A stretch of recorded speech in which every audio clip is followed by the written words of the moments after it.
اعوذ باللہ من الشیطان الرجیم بسم اللہ الرحمن الرحیم۔ مجھے آج بڑا قلق ہوتا ہے ان بچوں کو جن کی مائیں روتے ہوئے آ کر کہتی ہیں میرا بیٹا 2 منٹ بھی میرے پاس بیٹھتا نہیں، میری باتیں نہیں سنتا۔ کیا تمہاری ماں پاگل ہو چکی ہے؟ کیا تمہاری ماں بے وقوف ہو گئی ہے، بوڑھی ہو گئی ہے؟ آج تم اس کے پاس وقت نہیں گزارنا چاہتے؟ باپ کے پاس کون ایسا بیٹا ہے جو تھوڑی دیر بیٹھے؟ انصاف کرو اے جوانو، تم اپنے ان دوستوں کے ساتھ پوری رات بتاتے ہو جو تمہارے پیسوں کے لالچی، تمہارے منصب کے لالچی ہیں، اور جس نے پورے خون پسینے کی کمائی سے تمہارے جسم میں طاقت بھری، اس کے پاس آدھا گھنٹہ نہیں بیٹھنا چاہتے۔ ابا ٹائم نہیں ہے ابھی میرے پاس، جا رہا ہوں دوستوں کے پاس۔ تمہاری دنیا کا سب سے بہترین کوئی دوست ہے وہ تمہارا باپ ہے، سب سے بہترین دوست تمہاری ماں ہے، اس کے پاس اپنا وقت کیوں نہیں شیئر کرتے؟ یہ میرے پاس درد بھری ہوئی داستانوں کی فہرست ہے جو ماں اور باپ صرف یہ چاہتے ہیں کہ ہمارے بچے تھوڑا وقت ہمارے ساتھ بھی بتائیں، بڑھاپے میں ہماری باتیں سننے والا اب کوئی نہیں ہے۔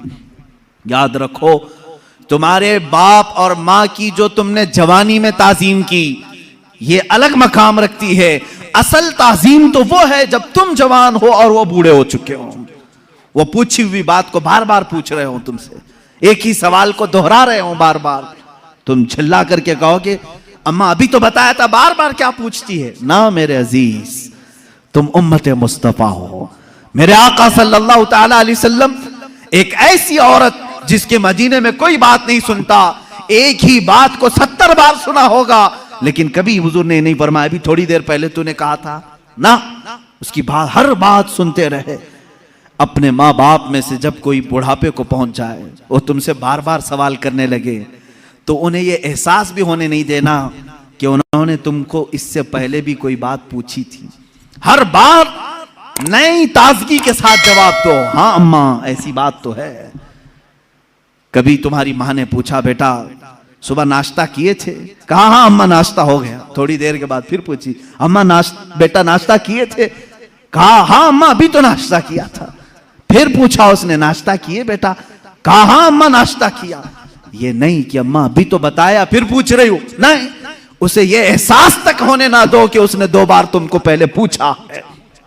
یہ ہے ماں باپ کی تعظیم، یہ ہے حسن اخلاق۔ اللہ کے نبی صلی اللہ تعالیٰ علیہ وسلم ان کی باتیں سنتے تھے جن کی دنیا میں کوئی نہیں سنتا تھا۔ اسی لیے شاعر نے کہا ہے لگاتے ہیں سینے سے اس کو بھی آقا جو ہوتا نہیں منہ لگانے کے قابل، جو ہوتا نہیں منہ لگانے کے قابل ہے۔ میرے عزیزو یہی تو ایک بھرم ہمارے پاس ہے، یہی تو ایک آس ہمارے پاس ہے۔ آج ہماری کوئی سنتا ہے تو صرف مصطفیٰ کریم کا دربار ہے، میرے آقا صلی اللہ تعالیٰ علیہ وسلم۔ یہ آس بڑھ جاتی ہے، ہماری امیدیں بڑھ جاتی ہیں کہ ہماری اگر دنیا میں آج کوئی نہیں سن رہا، انشاءاللہ ایک دن مدینے پہنچ کر سب سنائیں گے، سب سنائیں گے۔ میرے آقا صلی اللہ تعالیٰ علیہ وسلم دھتکاریں گے بھی نہیں، انکاریں گے بھی نہیں، سنیں گے پوری باتیں۔